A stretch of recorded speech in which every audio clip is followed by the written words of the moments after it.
Welcome to Race Talk with Lane and Eugene, where your voice matters. Critical race theory is a hot button issue in the United States. Our speaker today is Ms. Nancy Pasquale, former education policy and curriculum inclusion consultant and current community activist in Rye, New York. Ms. Pasquale will share with us her experience working with the Race Inclusivity and Community Task Force and the work she is doing to promote racial equity conversations in her community and to create a more inclusive school curriculum. This episode originally aired June 23rd, 2021. Again, welcome to another episode of Race Talk Revolution with Lane and Eugene. As you know, Race Talk Revolution is a platform where your voice matters. That's important.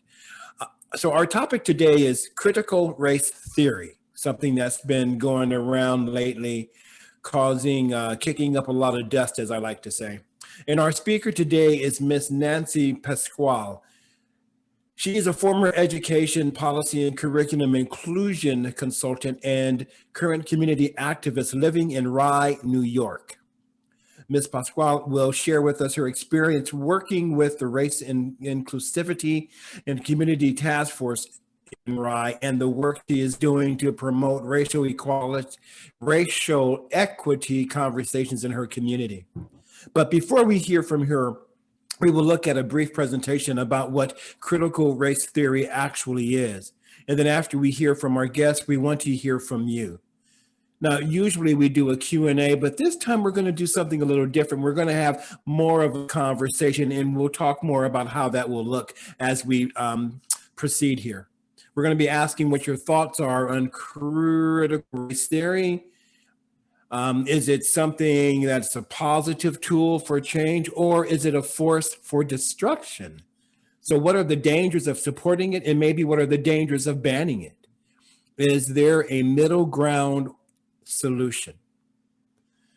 So during our conversation today, as we start this, you want to keep yourself muted. And then if you have a question, go ahead and raise your hand. Again, let me explain how you do that real fast. You want to take your cursor down to the lower portion of your screen there, hit on reactions, and then click raise hand. If that you don't have that function, then go to the participants, click on participants, find your name, click on your name, and to the right, you'll see 3 dots, click on the dots, and that function should be in there. Now, we always want to have this reminder that Race Talk is a loving, respectful, inclusive platform designed to encourage constructive dialogue around tough issues pertaining to racial and social injustice. It is a safe space for people of all backgrounds to share, to learn, and to grow their anti-racism muscles. In our Race Talk Revolution community, we practice radical, inclusive love. Even when we don't understand or agree with what's being shared, we listen with respect, appreciation, and empathy. Our commitment is that every person be encouraged, heard, and appreciated, because on Race Talk Revolution with Lane and Eugene, every voice matters. And now here's my co-host, Reverend Lane Cobb. So hello. Good afternoon again, everyone. Welcome to Race Talk Revolution with Lane and Eugene. So happy to see you and have an opportunity to talk about this very important issue.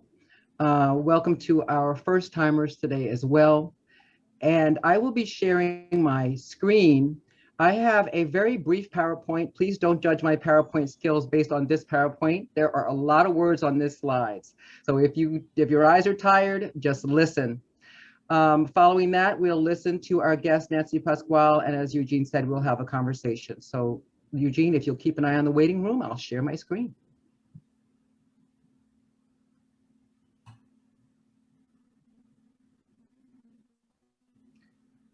So what is critical race theory, right? What is it anyway? Critical race theory is a theoretical and interpretive model that examines the appearance of race and racism across dominant cultural modes of expression, art, literature, media, academe, language, and lifestyle. So I'm just going to read these slides, basically just giving you some facts here as a grounding point, okay? Critical race theory scholars attempt to understand how victims of systemic racism are affected by cultural perceptions of race and how they can represent themselves to counter prejudice. It traces racism in America through the nation's legacy of slavery, the civil rights movement, and recent events, and draws on the work of Sojourner Truth, Frederick Douglass, W.E.B. Du Bois, Martin Luther King Jr., and others. And it comes out of other areas of philosophy and sociology, including law, feminism, and post-structuralism, and that's just to name a few of them. So CRT originated as a legal argument in the 70s and 80s. It originated as a legal argument to develop alternative frameworks for combating racial inequality. And Derek Bell, who we'll see a photo of him in a moment, is one of the originators of these writings, and CRT developed out of the views that racism as a fundamental part of American society and not an aberration that can be easily corrected by law, and therefore cannot be depended upon to deliver equal justice in America. And it challenges the ability of conventional legal strategies to do that. It specifically calls for legal approaches to take into consideration race as a nexus of American life.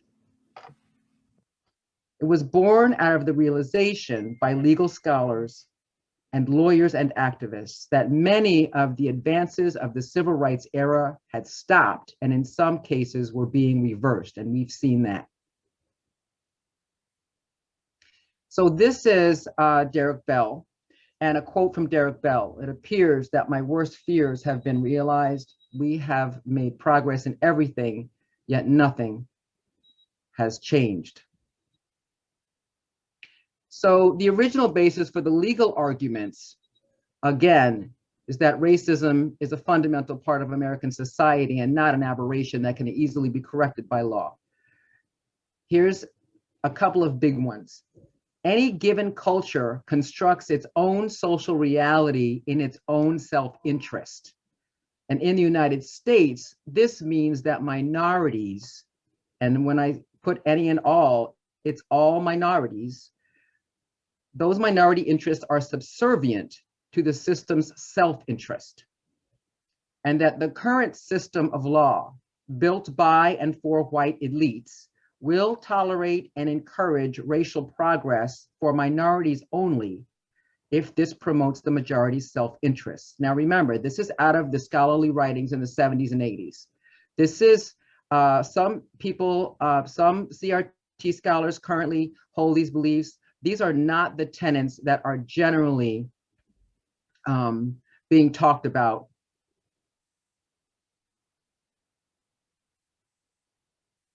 So now, as a broader set of tenets that have been now expanded into education and leadership and so forth, it's now out of the realm of law only.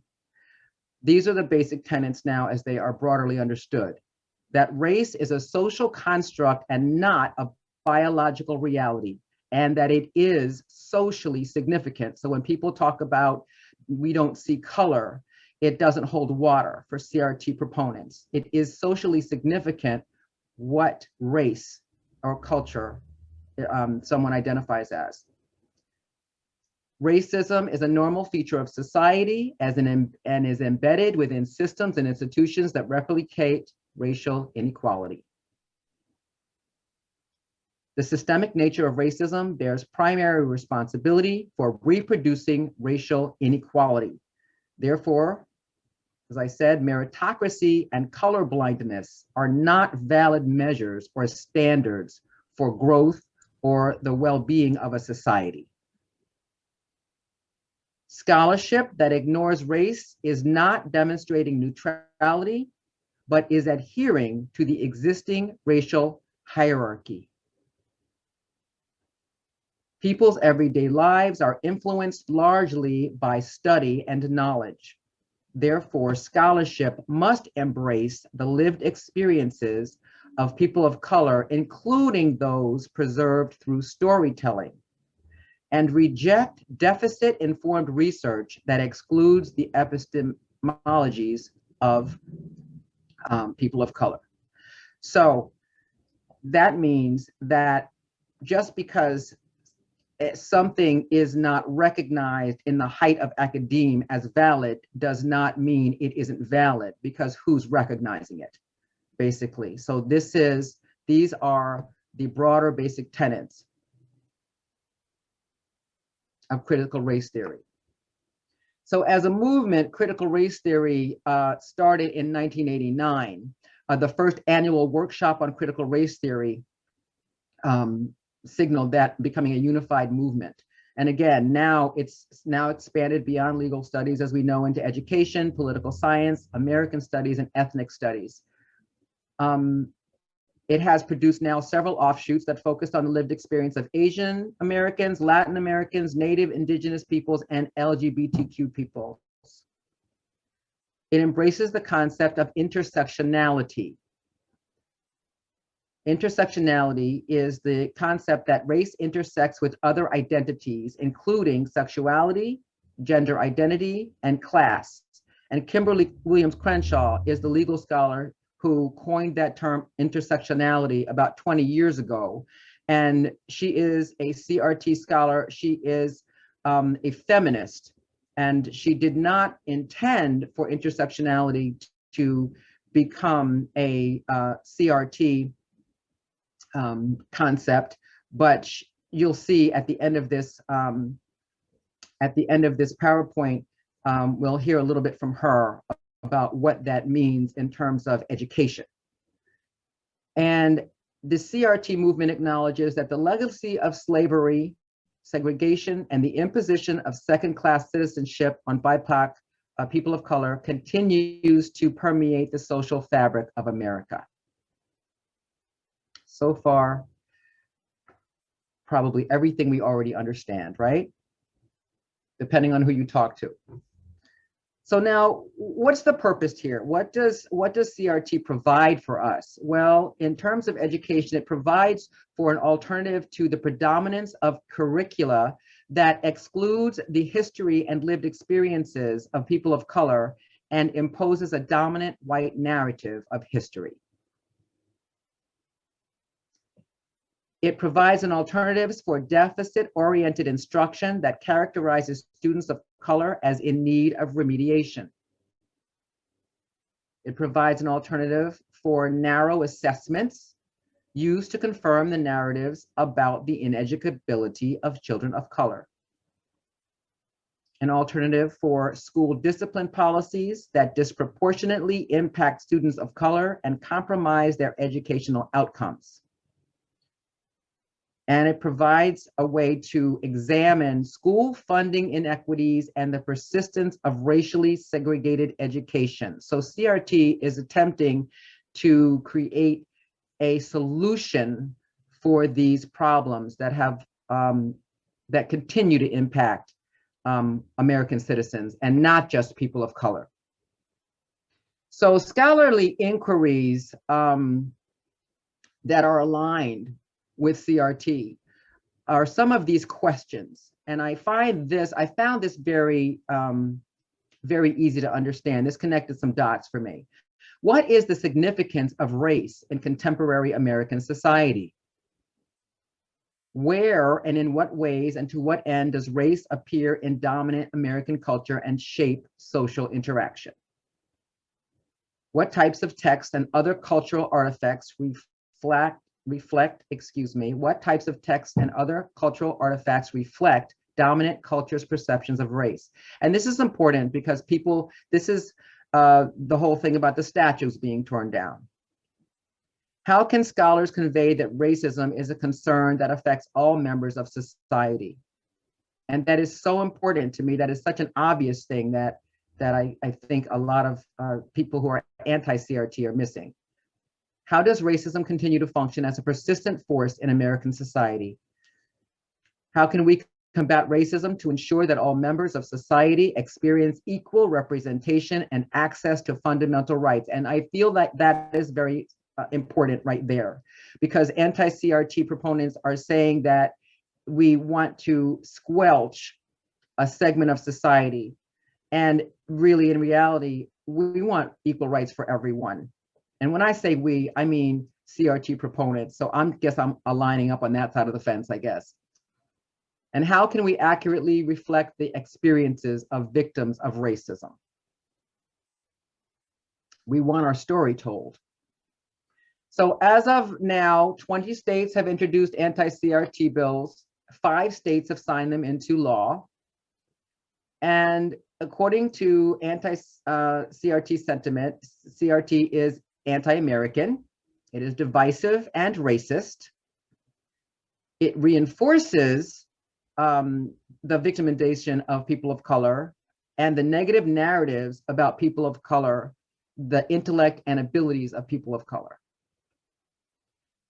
It discourages individuality and exceptionalism. It defines all white people as racist, and it has a deleterious effect on self-esteem, right? So you'll remember President Trump's 2020 ban on all CRT or education, and I'm going to let our speaker talk about that in a minute. But this is what was being said. We're not going to let anybody tear down the United States, the American way. We're not going to let anybody tell us that white people are bad. So the Heritage Foundation is a huge conservative think tank that really is in the ear of every conservative governor at the moment. And these are some of the things that are being said there. That CRT makes race the prism through which its proponents analyze all aspects of American life, and do so with a degree of persistence that has helped CRT impact all of American life. So basically they're saying, kind of what I understand this to be saying is, if you don't look at it, it'll go away. Like, it's not important to look at. And since you've now looked at this, it's a problem. CRT underpins identity politics, an ongoing effort to reimagine the United States as a nation driven by groups, each with specific claims on victimization. In entertainment, as well as the education and workforce sectors of society, CRT is well established, driving decision-making according to skin color, not individual value and talent. So you see, it's just saying, this is a liberal thing. This is a liberal idea. We don't want this here. All right, it's just making a nuisance, and it's just taking away from people's individual ability to thrive. As critical race theory ideas become more familiar to the viewing public in everyday life, CRT's intolerance becomes normalized, along with the idea of systemic racism for Americans, weakening public and private bonds that creates trust and allow for civic engagement. So again, they're saying CRT is going to squelch people's ability to speak out, engage, reach across the aisle. We're not going to be able to communicate with each other anymore. We can't talk about race. So this is Kimberlee Williams Crenshaw, and so she's become kind of the modern day face. You hear her name a lot when people talk about critical race theory. And again, she coined the term intersectionality as a lens through which you can see where power comes and collides, where it interlocks and intersects.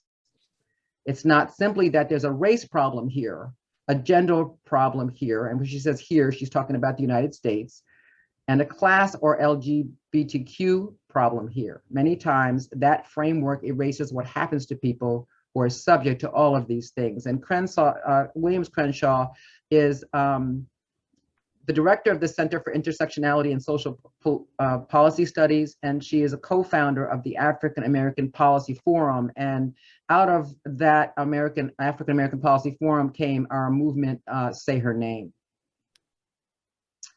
So I'm going to stop sharing this for a moment, because what I want to do is I want to just share a video with Crenshaw Smith, if I can hopefully find it. And then I will be complete and I will introduce Nancy.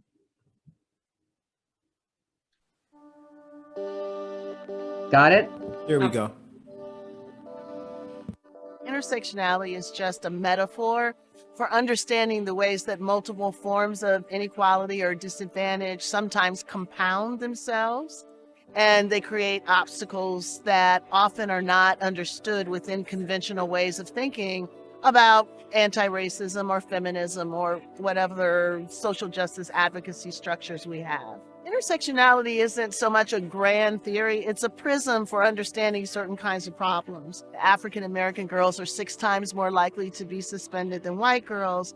That's probably a race and a gender problem. It's not just a race problem, it's not just a gender problem. So I encourage people to think about how the convergence of race stereotypes or gender stereotypes might actually play out in the classroom, between teachers and students, between students and other students, between students and administrators, and commit themselves to understanding that as a way of intervening and providing equal educational opportunity for all students, regardless of their identities. Identity isn't simply a self-contained unit. It is a relationship between people in history, people in communities, people in institutions. So schools do a good job when they understand that and when they commit themselves to curricular development, to opportunities in the school for all students to understand the histories that have brought us to this particular moment. You can't change outcomes without understanding how they've come about. So independent schools can take the lead on that to be responsive to their student populations and to the communities out of which the students come.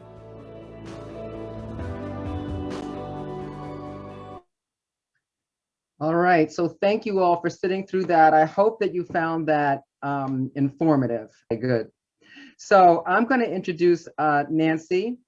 Thank you, everyone, for your patience. Ms. Nancy Pasquale is the founder and chair of Rye Act Coalition, a community-based prevention coalition in Rye, New York. She is a former member of a former Board of Education trustee and served on the policy and curriculum committees during her 6-year tenure on the board. While in the corporate sector, Nancy worked in human resources in the areas of instructional systems design and staff development. She is committed to creating communities that are diverse and inclusive and addresses the question, how do we talk with our kids about racism in a way that increases empathy and understanding and supports positive change? Grounded by her work in community coalition building, Nancy says it takes all of us working in our various spheres of influence to make it better. So I met Nancy and found out about her work in the community and the recent racial equity conversation in Rye in a collaborative effort between the Rye Historical Society and the Portchester Rye branch of NAACP to begin having conversations about race and to educate community members about the impact of the legacy of racial oppression that exists and still affects their neighboring communities. So I am going to turn this over to Nancy to hear more about the work that she has done. I'm so pleased to be a part of that effort, and I'm very proud that you're doing this work, Nancy. Thanks for being an #1 ally. So thanks, Lane and Eugene, for having me. And so I really do feel like I have to start, and I appreciate that Lane gave that sort of accurate description of what the work is that I do and how I landed in this work, because I'm when Lane said, hey, I want to do something on Race Talk, I'm a Race Talk fan, and I've been involved in this work for about a year. So I feel like it's important to say that, because it's an important, like maybe a year and a half now. It's important to say that because I think I'm not a person who is an expert on CRT. I'm a person who understands about education because it was my professional background. It was my volunteer and elected official background. And I now work in the work of community building and community organizing and coalition building in my community. And particularly with a youth facing focus, right? So part of how I landed here is more accidental in a way than, although now intentional, right? Because I landed in the middle as just a person who said, from my own sphere of influence, there's a problem. We need to fix it. What can I do?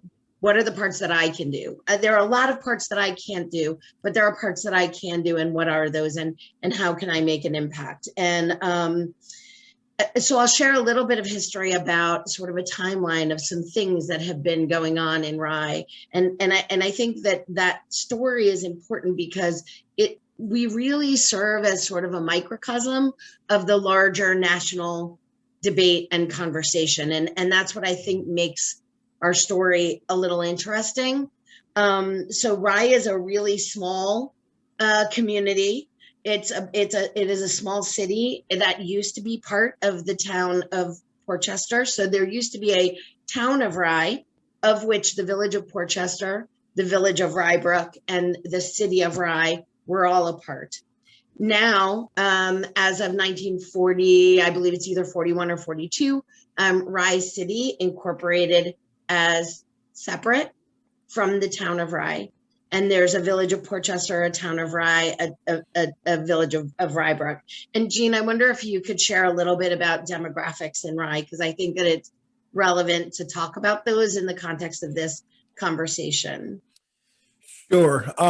Instead of bringing up the website that I got this from, I just read from my notes here. So this is Rye, New York, and this is taken from the 2010 census. Mm-hmm. So the racial makeup of Rye is 88.2% white, 1.3% Black, 0.8 Native American, 5.6% Asian, and 2.7% from two or more races. The Hispanic and the Latinx population there is 6.7%.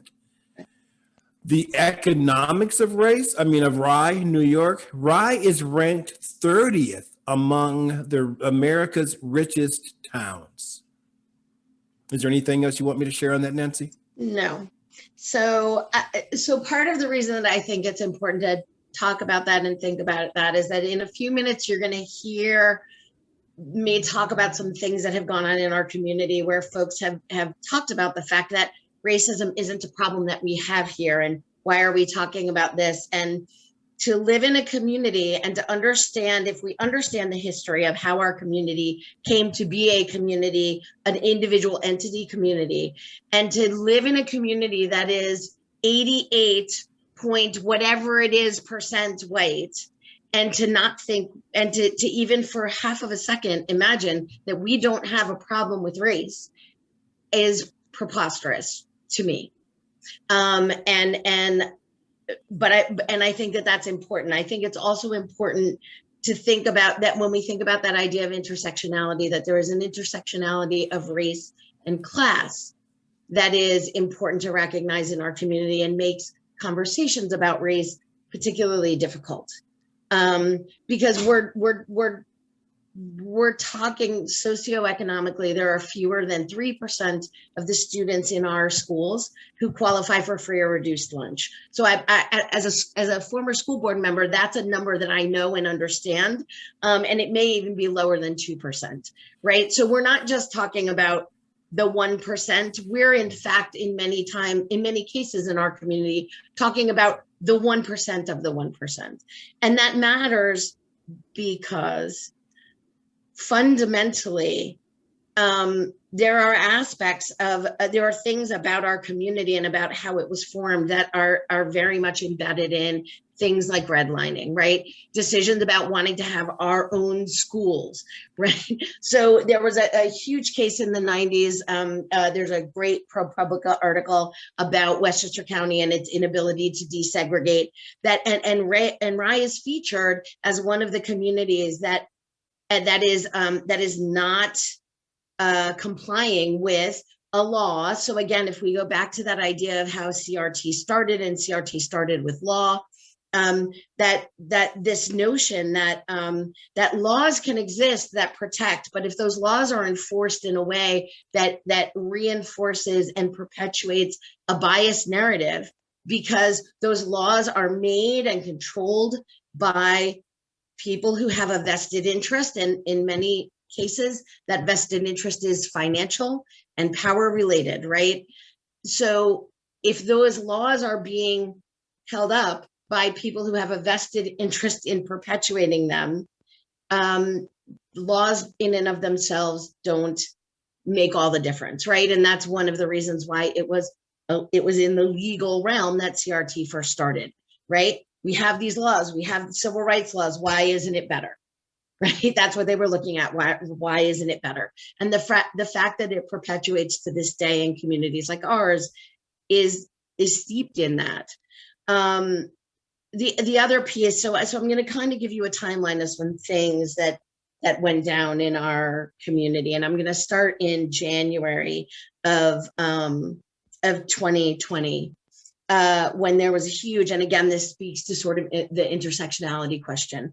There was a huge debate in our community, and concern in our community among some very conservative community members, that literally blew up our community, around having a drag queen story hour at our library. I was away at a conference in Washington, D.C. I came home to, there's a huge debate over whether or not we should have a drag queen story hour and what that means. There was all sorts of stuff written in our local paper about it and why. And that was the start of a thing.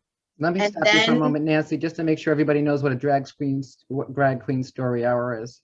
So a drag queen story hour, they're actually very common. They're meant, they're intended to, it's a time when drag queens come into the library and they read children's books.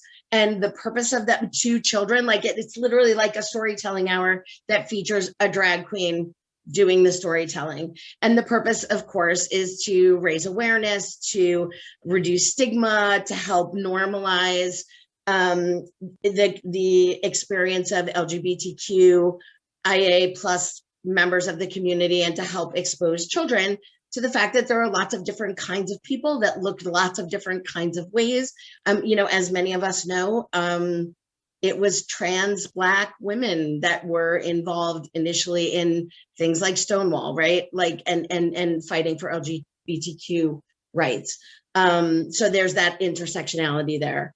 So that there was a big fight about that. It got canceled at the library.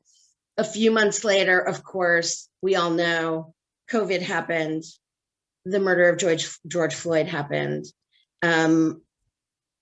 We had some young people in our community in the wake of the murder of George Floyd, and the national movement around Black Lives Matter marches. And we had some young people in our community, some fairly recent graduates from our high school, some who identify as people of color, organize a march in our community, a Black Lives March in our community. And they also started a BIPOC page where they talked about their experiences of racism in our schools and in our community. And that was paired with a petition that went around to our city council and to our school district demanding change. So all of those things are percolating. In response to that, of course, we know the governor had a mandate that all cities look at police reform in response to that, and Rye was one of those. There are members of our community who are on this conversation right now who were part of that police reform committee, and our district partnered with the NYU Steinhardt School, the Metro Center, to put together a race and inclusivity task force to look at policies and practices around race in the school district. So it's relevant to talk about the specific choice of Steinhardt, because many of you may know that the New York State Education Department recently contracted with Steinhardt, several years ago actually contracted with Steinhardt to work on a framework, a culturally responsive framework for schools. Steinhardt was the institution that, or one of the main ones, because they're here in New York, main ones that was actually contracted by the state education department to help write a culturally responsive framework for schools for New York State that school districts are supposed to be following. So in any other instance, on any other topic, the idea that Rye would contract with not just any expert, but the expert, right? In this particular area of conversation, NYU is not just the expert, they're the gold standard expert. And in our community generally, that would be what we would want. We would be demanding it. We would be asking for it. What happened instead is that we had a group of citizens begin to attend every single Board of Education meeting, even when the work of the Race and Inclusivity Task Force was not being discussed, and demand, and they began to sort of spin propaganda, and I'm calling it propaganda because I'm really in favor of calling things what they are. They began to talk about CRT and what it is. They talked about it as Marxist. They talked about it as, they used all of those classic, that classic pushback that happens whenever somebody tries to make real legitimate change, whenever somebody tries to make change that impacts in any way the beliefs and the dominance of one particular group. Immediately, what happens, right? What happens? They came and called it Marxist. They said that it was racist, that CRT was racist because it was automatically assuming that all white people were racist. It was automatically assuming, which of course it does not. It does not do those things. But that was the narrative that they started spinning. And it's a narrative that if you pretty much turn on Fox News at any given moment in time, you will hear it perpetuated over and over and over and over again. They started a campaign in the community, an anti-CRT campaign in the community that was heavily funded by conservative Republicans in the community. So to run for the school board to try to win seats on the school board. So there was a race that had three seats up for election. And there were 8 people running, and at least 3 of those were directly connected, stated openly directly connected with this anti-CRT movement. And again, I say it was funded by their campaigns, which cost a lot of money. It costs a lot of money to put glossy things in people's mailboxes. As someone who's run for elected office, I know that costs, it's tens of thousands of dollars, to run a campaign that has as many ads and newspaper articles. There was constant, like the amount of money that had to be pumped into those campaigns for them to be doing the sort of narrative that they were doing in the community. And what's frightening is that they do it in a way that mostly wants to focus on, and they were also connected with a group called FAIR. And I'm sure many of you in this room are familiar with FAIR. But again, some of those people in our community are directly linked to much larger political, like GOP political, very right-wing organizations. One in particular, and this is particularly fascinating to me personally, was berating NYU after having, as not being a good, as being the wrong people to choose. And by the way, got him MBA from NYU that was frequently touted for that person's benefit on numerous occasions. So again, what's the common denominator, right? What's different about this, where suddenly a group, an organization, a school, an educational institution of higher learning that we would use as a consultant in any other moment on any other topic suddenly becomes a pariah? There's only one answer to that question, right? In the midst of all of that, Lane, you had mentioned in September of 2020, then President Trump, had issued something to anyone who has federal funding, which by the way includes the organization that I run, that we were prohibited from doing any work that had anything to do with CRT. That had a direct impact on corporations, institutions of higher learning who had to cancel training, like anything that even remotely looked like, implicit bias training, cultural humility training, for fear of losing federal dollars.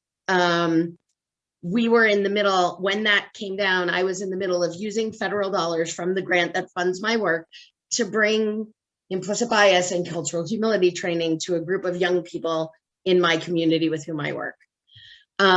So again, if anything, I think I'm mostly here because we're sort of a case study of when you imagine that this is something that just happens on Fox News and is out there, it's right here.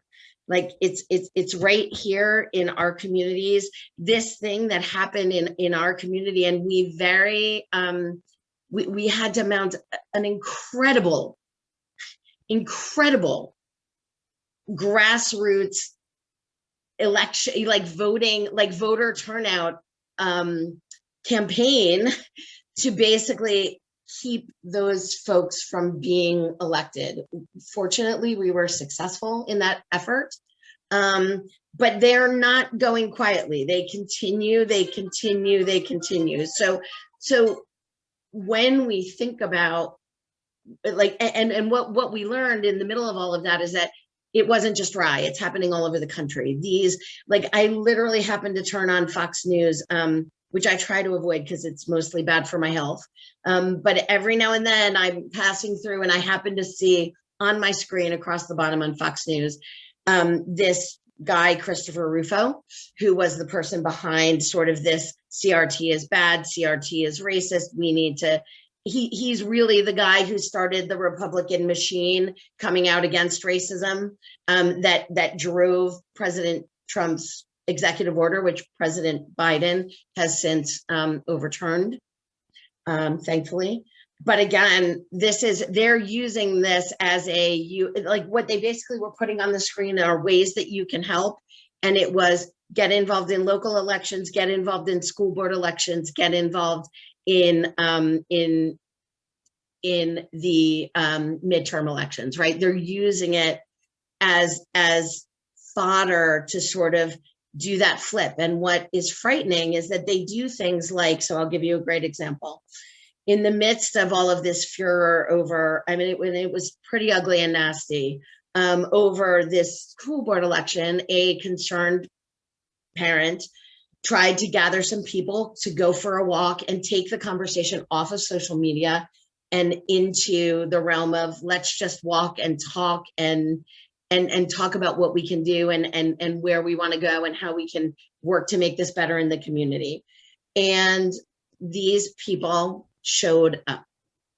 They showed up at an anti-racism with big, huge signs from this organization called FAIR and demanded to be included and suggested that somehow, and this is the classic tactic, right? It's the classic tactic. So again, as a person who's just sharing a story of how it went down in my community, what I'm saying is don't let that tactic win. See it for what it is. What was very difficult in our community is that it was really hard for people to do that. It was very hard. People didn't want to turn people away. They didn't want to be accused themselves of not including. And so we had an anti-racism walk and we invited the Klan. Okay, well, them's fighting words. So that's but what this it is- felt like to me. That's what Well, it felt like to me. Yeah, no, and thank you for that. Thank you for being honest like that. You absolutely, you are someone who speaks truth to power, and you say it like it is, baby, and I appreciate that. What I want to do, because I want to be able to open it up for conversation, but what I want to do is to have you talk about what you did, because the document that you created to spread information that help people to really, they could sit in their living room and read about things that really would, because when you're talking about why can't we talk about stuff, because it is so emotional. Yes. Right. Because it just is so, and we're talking about, oh you're going to call my child a racist, and what are you talking about? And I've always lived here, and it's always been like this, and now you're telling me that I don't deserve to have the house I live in, and all those things. So let's talk a little bit, if you don't mind, about the document that you created, because I want people to understand this is something that you can do. We can do this at home from our house, research on our communities, and make this kind of document. And I know how proud you are of this document. And this really, I think, opened a lot of eyes. And I know that Eugene will help you take us through it. Sure. So while you're pulling that up, let me on the screen, should I just do a little background of who was involved in writing that? And so that I'm clear, I'm pulling up the Parenting in Changing Times. Correct. Okay. So again, if we think about that whole idea of, like, there are lots of spheres of influence lots of spheres across the community that I don't have the ability to control, or that I have no expertise or knowledge or whatever. But what I can do is I can create educational documents. I have a lot of background and experience in that. I work in a youth-facing organization, in a youth-serving organization, and I also have access to community partners, right? So I'm in a position that, because of the work I do, I have a lot of cross-sector partners across the community. And so what I decided to do was to gather people together who are experts to create a document that helps us understand, and in particular helps adult community members, parents, grandparents, caregivers, teachers, but really, like, the focus for us, for our organization, is parents, right? So how can parents have conversations with their children? Because it's critically important that our young people, right? This march that happened, this push toward making change that actually resulted in a task force being formed in the school, happened because young people advocated, because young people would not take no for an answer. They said, we need to change. We're tired of it how it is. We're tired of the world we're inheriting. We want to make it different. And so I felt, in the sphere that I do have some ability to be helpful, that what we could do is we could create a document for parents and caregivers and adults in the community that help them understand these issues, so that they can be good mentors, guides, and learn together with their children. And what we did was we pulled together a group of 7 writers. Ingram Taylor is one of them. We reached out. So at the beginning of the thinking about writing this, I was not a member of our local branch of the Portchester Rye NAACP. I reached out to the branch anyway and said, we want to do this work. How can I be helpful? How can I learn more? And the first thing was, well, become a member and come get involved and learn more. So I became a member and I got involved and I started to learn more. And I'm now the assistant secretary for the branch. So I've gotten very involved with the branch and learning and opening my own eyes. And right, because always, if we want to make change, it has to start here. It has to start with our own personal, individual self-reflection, and then it has to move on to making ourselves individually and collectively responsible for the actions we take and how those either align with or don't align with the values we say we have, right? And And so this whole document is organized in a way, and Eugene, if you'll just scroll down it a little, you'll see, and we are going to share this, that if you scroll down the document a little bit, you'll see that it starts with sort of a what's going on out there, and how does what's going on here reflect that? We have down at the bottom, we partnered with the Rye Historical Society. On the bottom of the first page, you'll see that there are clickable links that talk about Rye's history specifically. And the forum that Lane was so kind to moderate really grew out of this document and kind of talking about and coming face to face with our own history, right? The idea, like understanding and knowing that we did in fact have major slaveholders who lived in our community, that community members in Rye assisted with enslavers to return, runaway slaves. In the 1960s, there was a hate crime. There was a cross burning because there was a member of our community who tried to help a Black family get housing at Rye Colony, which is a co-op here in town. And then present day, that ProPublica article is shared there. And then we go through a whole series. And again, it's meant to be an educational document, but we worked with Pride, which is our local anti-discrimination Pride, both LGBTQ, but also they quickly embraced race and racism and the intersectionality of all the various minoritized identities as an important part of their work. We worked with the Historical Society, we worked with our youth council, and we collaborated with NYU Steinhardt through the school district and with the NAACP to curate a series of resources to help people understand. And if you look at the fourth page, so this second page really asks us to reflect for ourselves and for our children. It gives some definitions and links to definitions. The next page asks us to move from reflection to action. Now that I've thought about or learned more, how can I make a difference, right? How can I engage in a courageous conversation? How can I be the person who isn't afraid to say to my friend or my neighbor, hey, I think you might need to rethink that, right? And we had several teachers and curriculum writers and child psychologists who were involved in the writing as well.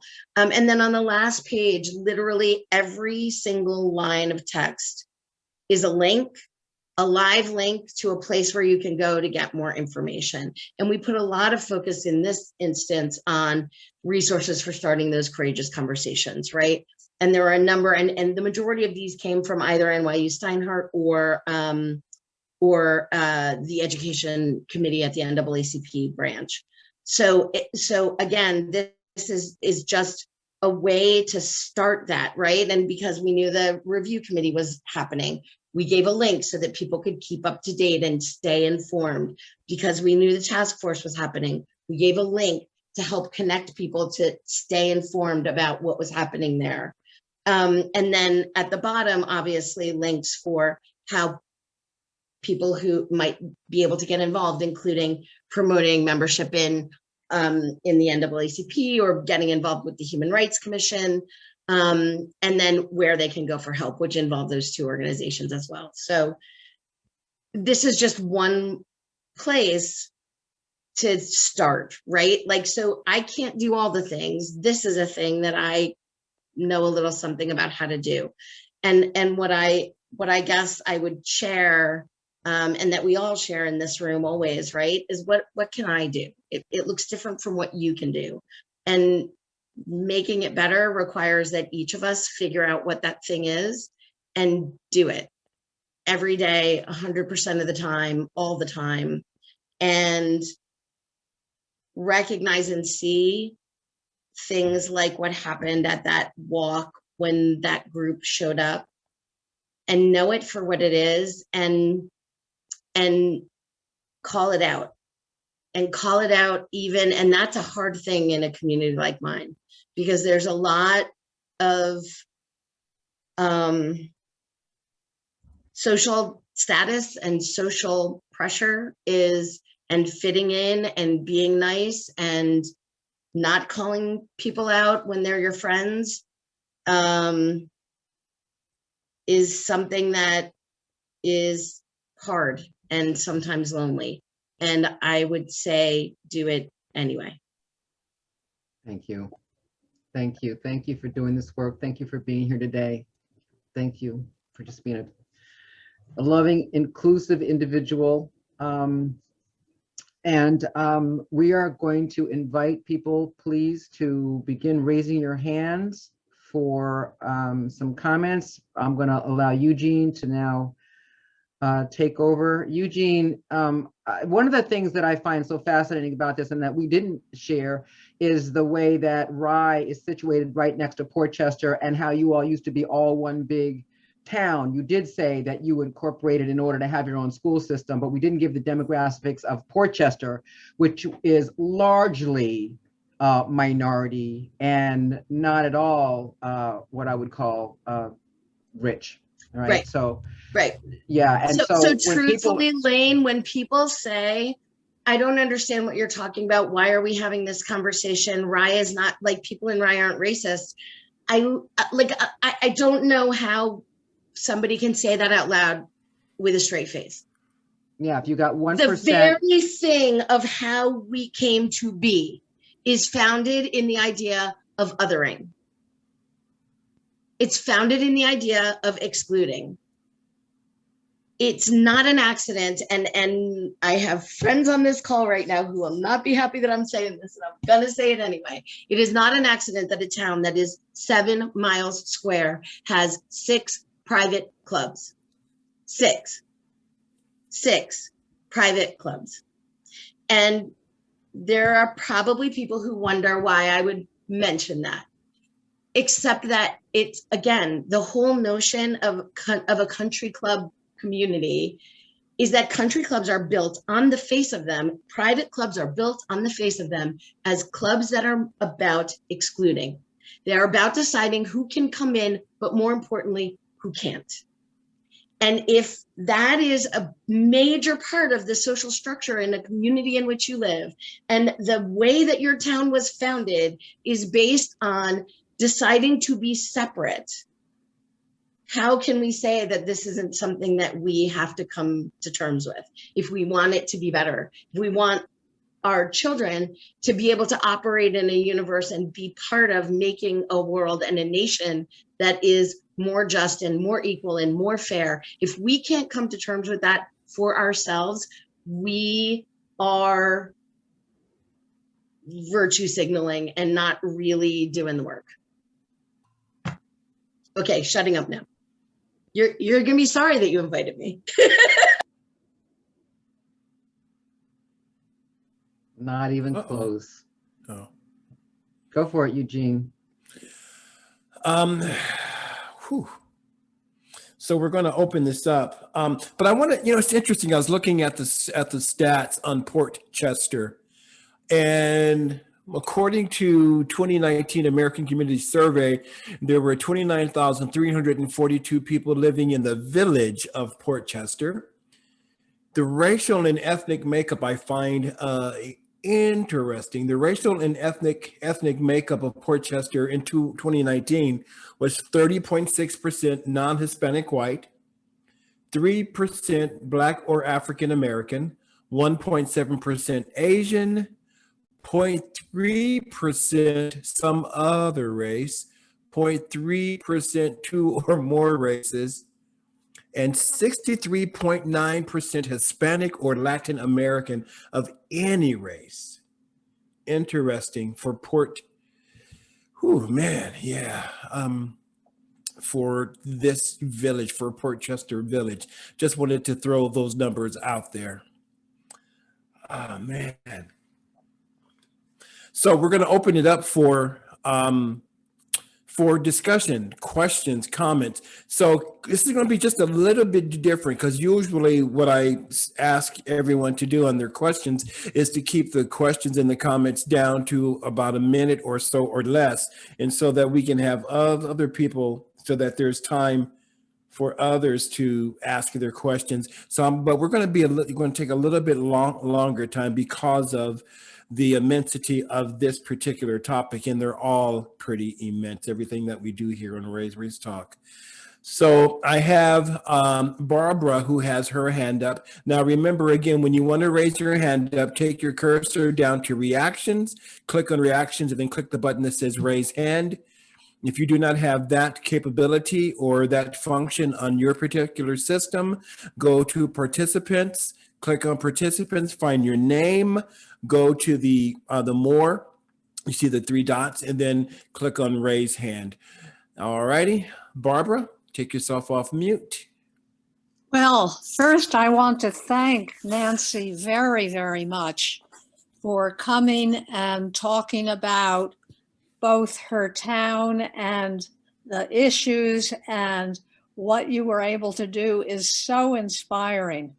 And yes, talking up and talking, bringing things up, particularly with friends, is very difficult. You are very courageous. But what I really want to ask is, if the document that you created with all the links you created can be, if you can tell us how we can access it. Sure. So first of all, I will, if I haven't already, or if Eugene and Lane don't already have it, I believe usually you share resources and documents and things after each session. So we can certainly share the PDF, and I'll also just share, you can find it on our website, ryeact.com, on the helpful information page. Rye.com? Ryeact.com, and I'm going to literally put it in the chat so you can see it. That's Ryeact, RYEACT.com. I'm going to, Susan Westfield, great question. I'm going to go ahead and bring this forth. It says, can you address the criticism? Yep. Yeah. Can you address the criticism that people are saying that white kindergarten children are told they are racist? They come home and ask about this. Parents are very upset. Right. So again, I would say, for example, that's part of what the document is there to help to do, right? So that if somebody is young, how can I, literally one of the resources is, how can white parents talk to their kids about race, right? Because in our community, that's important. It's a big proportion of our community. So to not address that and to have some tools to help white parents talk, because again, I think that notion of, it's funny to me that people want to shield their children from feeling bad about certain aspects of their history, right? If they feel bad about those aspects of their history, they're more likely to want to make sure that those aspects don't perpetuate into the future. They're more likely to be empathetic and to think like, gee, I don't want to be that. Now, do I think that a white kindergarten child should be called a racist? Of course not. And what's interesting about the anti-CRT folks is that they're going to tell you that that's what's happening. I suspect that what's happening is something that looks really different. I suspect that there's a conversation where racism comes into the dialogue and a young child comes back and feels bad about it. And that feeling bad is an aspect of self-reflection that says, but I'm white and I don't feel like that. Should I feel like that? Again, I'm guessing maybe not at that level for a kindergartner, but I think the point is still the point, right? If your child comes home and says, I don't feel like I'm a racist, but maybe I am. Should I think I am? If that sparks your child and your household to engage in a conversation and to think about, critically think about, am I? What does that mean to be? What does it look like if I am? How might that play out? What are the things that I do that either are or aren't, right? Because at the end of the day, helping people understand and know it when they see it is how we help them change it. And helping understand our history so that we don't perpetuate it into the future, again, on most other topics, is where we would want to land.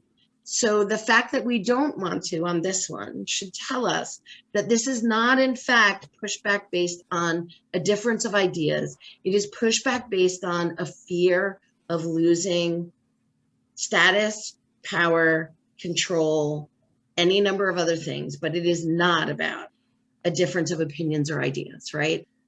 And I think that that it also speaks to the delicate nature of, I mean, there needs to be some actual curriculum, because there is this, I mean, CRT, you're not, kindergartners, when they're not equipped to have these types of conversations, Correct. right? And so it is very important, I believe, that it is difficult, right? You're talking about something that started as a legal justification that was only taught in law schools and Right. higher academia, right? And so now what we're talking about is bringing civics class back to our schools. Really, this is about civics. How do I be a good citizen? How do I think critically about advantage and how come that things look the way they do and what like that? And so there needs to be this is very complicated. Nothing simple about it. Nothing simple about it. Thanks for the question and thanks for the answer. Yes, thank you very much. Amber. Hi, can you guys hear me? Yes. Oh, okay. To actually piggyback off of what Ms. Cobb was saying, I've always had this this hard time understanding what CRT because I knew of the legal background for which it stems from. I couldn't understand how it would be taught in regular school and like elementary and middle and high school. It might be applicable, but like for younger kids, because for me personally, I don't understand how they would be able to critically think about the issues that even as adults we're having a hard time understanding. So I guess what I'm trying to say, wouldn't the target audience be better placed towards like older children, college kids, and then for like elementary school kids, could we just like focus on maybe just inclusion and just being open to what is different, not tolerant, but open to what is different. Because my kids don't see race, they don't see, this is a white kid, this is a Spanish kid. They don't see it that way. I mean, they might pick out little things like, oh, well, she's this, she gets her hair from her mom, and that's as far as they take it. They don't really see race. I'm now starting to educate them on, what race is and how it will affect them, because it's starting to now. But I feel like kids get that negative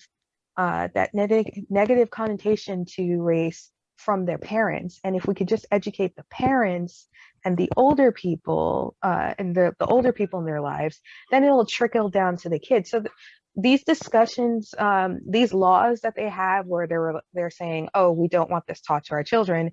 I don't understand for their reason, because the idea that we're making white kids feel bad, to me doesn't make any sense. When I was learning about slavery and Jim Crow, no one worried about me as a Black girl feeling bad, right? About being told that, people hated me because of my skin color or treated me. No one felt bad to tell me about that part, because it was just history. So for me, it's the same concept. So their excuse makes no sense. But for me, I don't understand it being taught to elementary school kids, because I think it's a level of critical thinking that they're just not mature enough to yet to fully grasp. And that's all I'm saying. Would you what are your thoughts on that? So Amber, I think if you take so just to give you an example of how we grappled with that, because I agree with you 100%, right? Like the way that it looks, to think about that and talk about it, has to be developmentally appropriate and has to take into consideration the age of the child. So if you take a look on the fourth, which is why we had developmental psychologists as part of the writing group to write this, right? Because if we're doing a psychoeducational or an educational document, you want to make sure you have experts who know about child development to give appropriate resources. So if you look on that fourth page of the document, you'll see that there are, like we use things like Sesame Street's The Power of We, for example, which is outstanding for preschool and like kindergarten age children. That things like inclusion, things like bullying, things like how do we make our classroom a supportive and caring and empathetic environment for all the people in it, is what it would look like at least from my perspective. What I think is interesting is that the narrative that gets spun by anti-CRT folks is that the kindergarten teacher is going to tell your kid that they're a racist. Well, that's just silly. Of course they're not going to do that. Of course they're not going to do that. I mean, they might. And if they do, I would say we should be not about that, right? We don't want to promote that. That's not what we should be doing.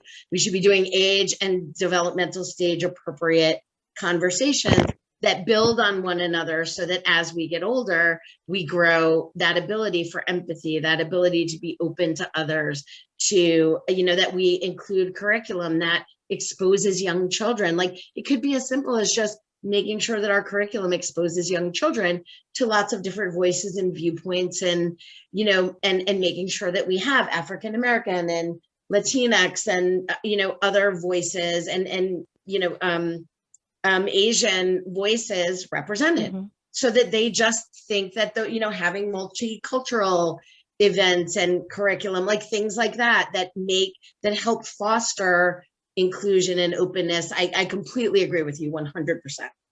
Yeah, that sounds age wonderful. and developmental stage is totally, you're 100% right.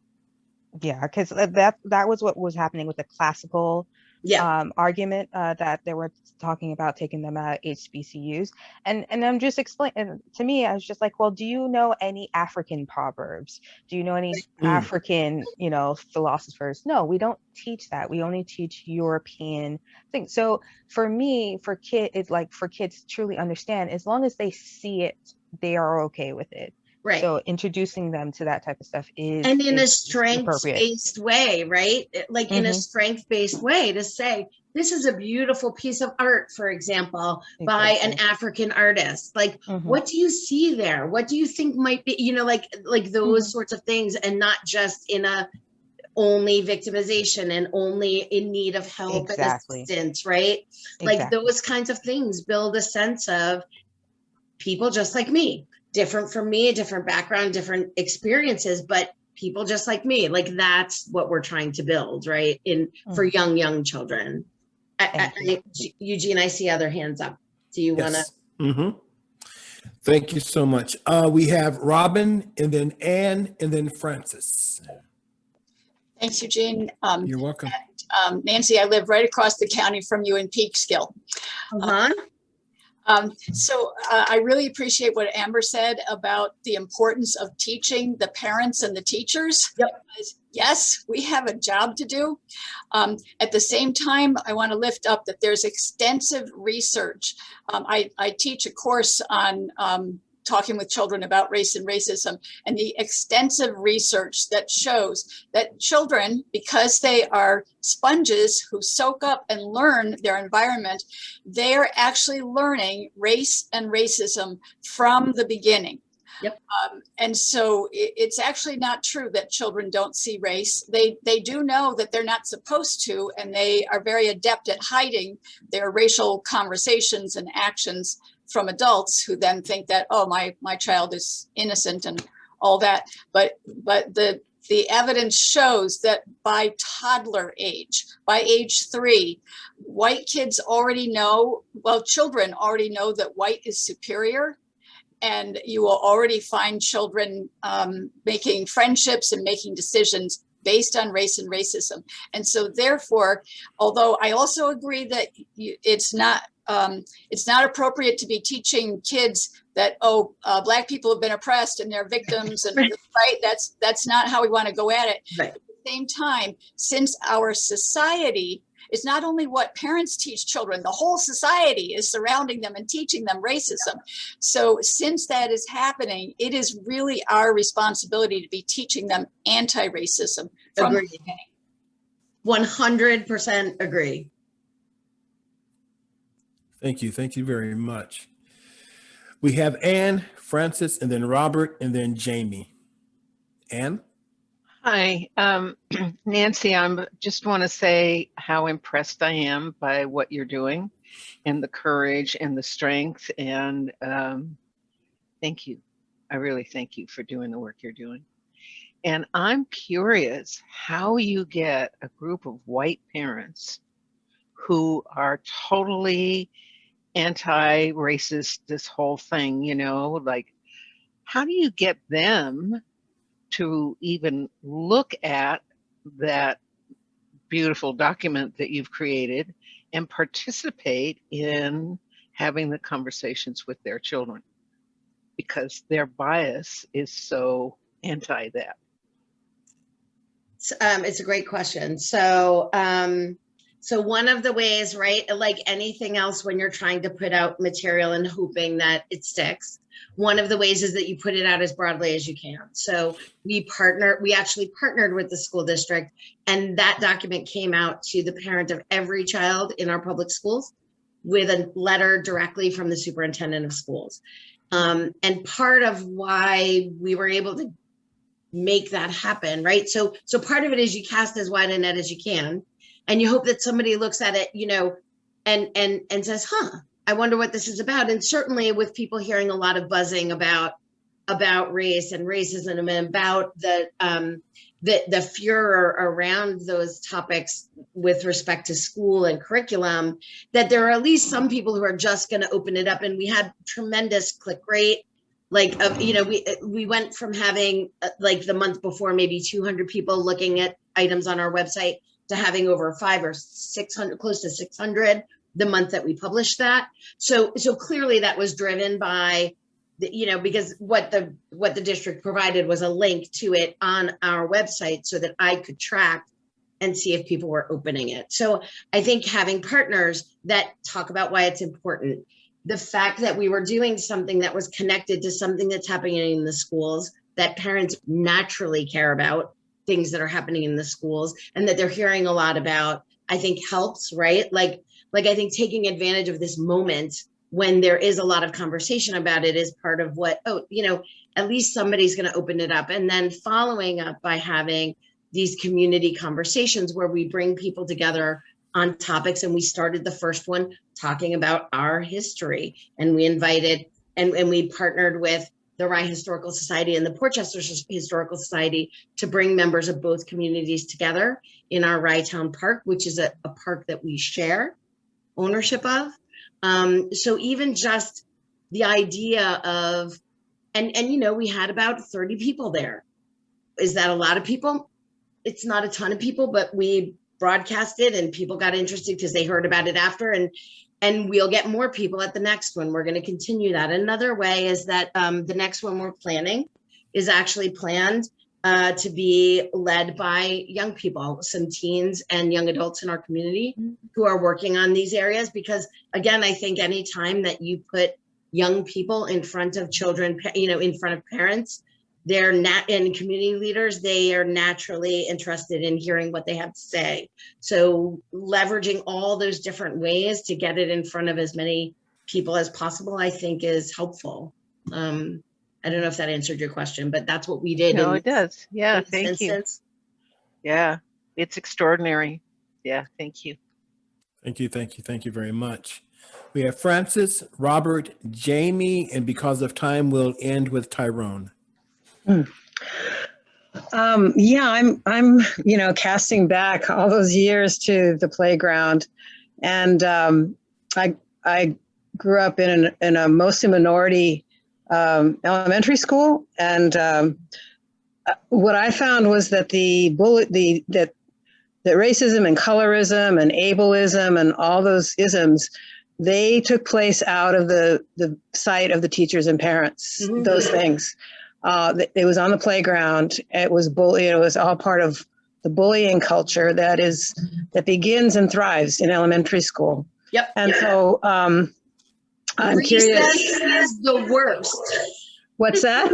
Recess is the worst. Yeah. So are your efforts looking at incorporating programs or ideas and curriculum that address that and empower children to stand up for each other, to So that's a great question. So what I will say is, are those my efforts? They're not my efforts directly anymore. When I was a board member, those were my efforts, in particular because I sat on policy and curriculum. So like thinking about those things as a board member, as a partner to the school district, this document helps support the work that I'm hoping that the Race, Inclusivity, and Community Task Force is taking up. And certainly those are the kinds of things, right? Like we have 3rd and 4th grade curriculum around bullying and a lot of social emotional learning. And again, the New York State Education Department has put social emotional learning as a priority for all schools and a mandate to do that. And thinking about that particularly through a diversity, a race, diversity, equity, inclusion lens is so important right now, right? Like it's so important to sort of put that lens on it to say, I know we've been thinking about social emotional learning and bullying and things like that, but have we thought about it in this way? And if we haven't, what could we do to incorporate that? So again, I would say this is that thing of spheres of influence. That is not my realm because I'm not a district employee, but it is the realm of the district. It's my realm to support that as a community partner and as a community leader and as a partner of the school district by saying that's super important, make sure and right. And that's how we can make sure it happens, show up at a board meeting and talk about, please make sure it happens, right? Please make sure it happens in spite of these people who are yelling at you and telling you that you shouldn't be doing it, right? So that's another thing that we did was mobilize a lot of people who we knew in the community supported it to also show up at board meetings and encourage the board to keep going because it's hard to be sitting on a board and have all these people who are your constituents telling you to stop doing something that you know to be the right thing and the best thing for kids. So I hope that answers your question, Francis. Thank you. Thank you. We have Robert and then Jamie. I see that your hand is down. I don't know if I did that inadvertently. So Jamie, if you still have a question, I'll ask on you right after Robert. Robert? Unmute myself. Let me unmute myself. Okay. Thank you for Nancy for your work, which I imagine is extremely emotionally draining as well. So thank you for your persistence and strength and determination.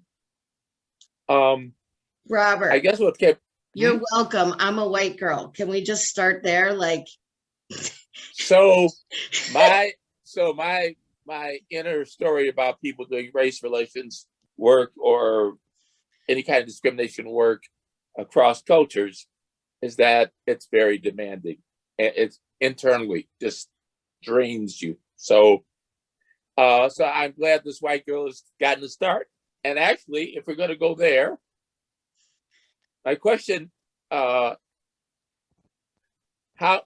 is in 2 parts, and just agreeing with other folks saying that, bring in specific race and that those kind of things need to come when people are developmentally able to handle abstract stuff. Yep.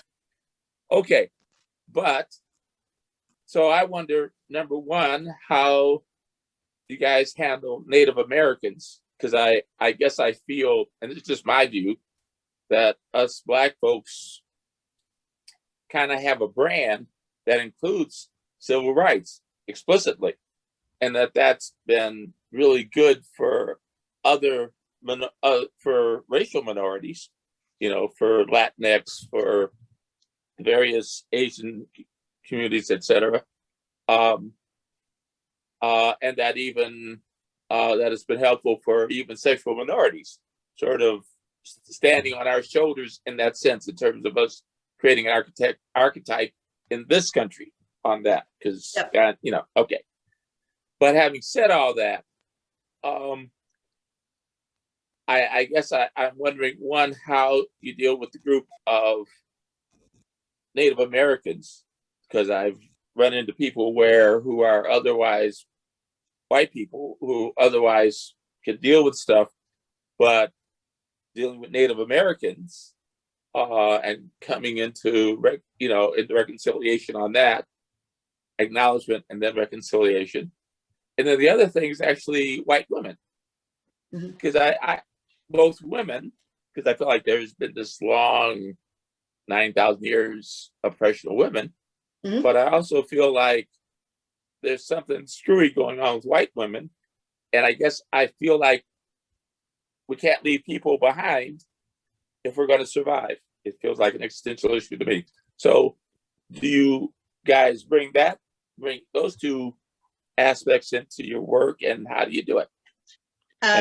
So I think that speaks to the piece that Lane was talking about that intersectionality, right? Which I think is why Kimberlee Crenshaw's work is so important, because often people identify as many times people identify as more than one minoritized group, right?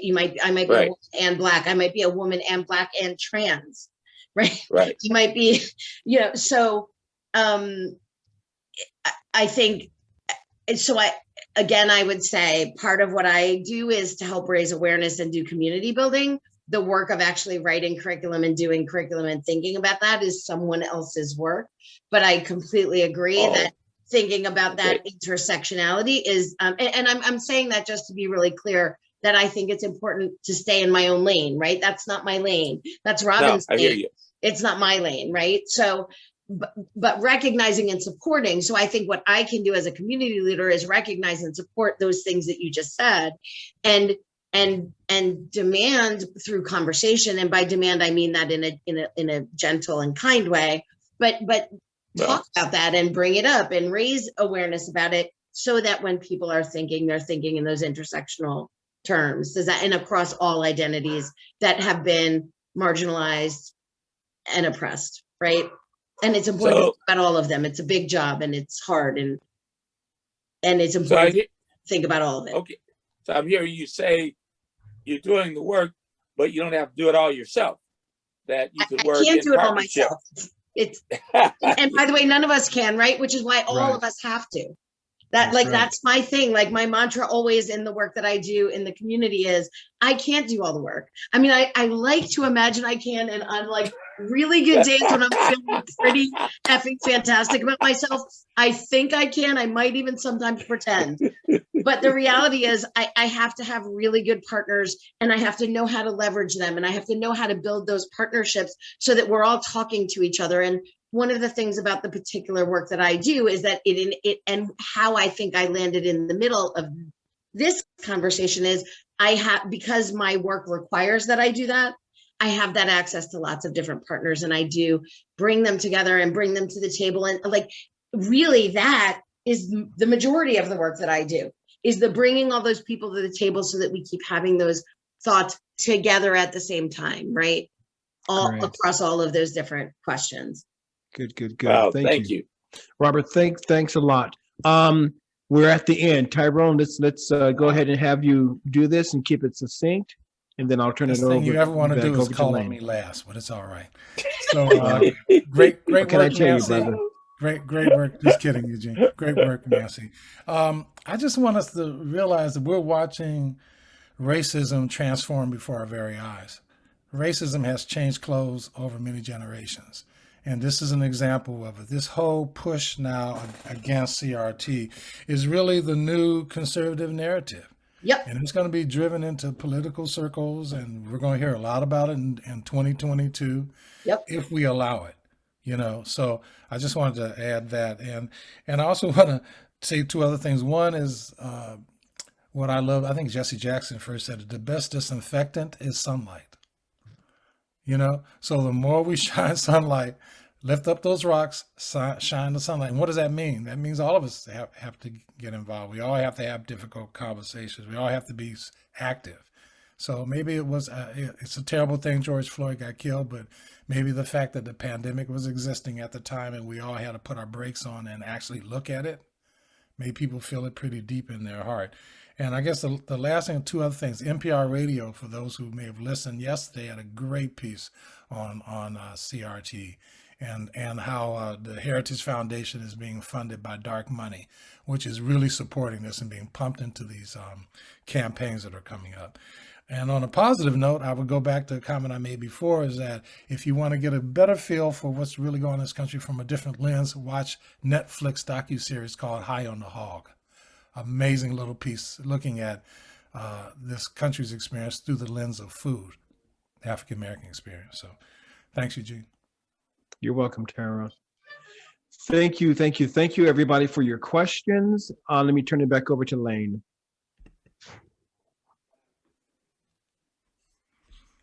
You're on mute. Lane. We want to hear your lovely voice. Well, I There tell you go. you. There you go.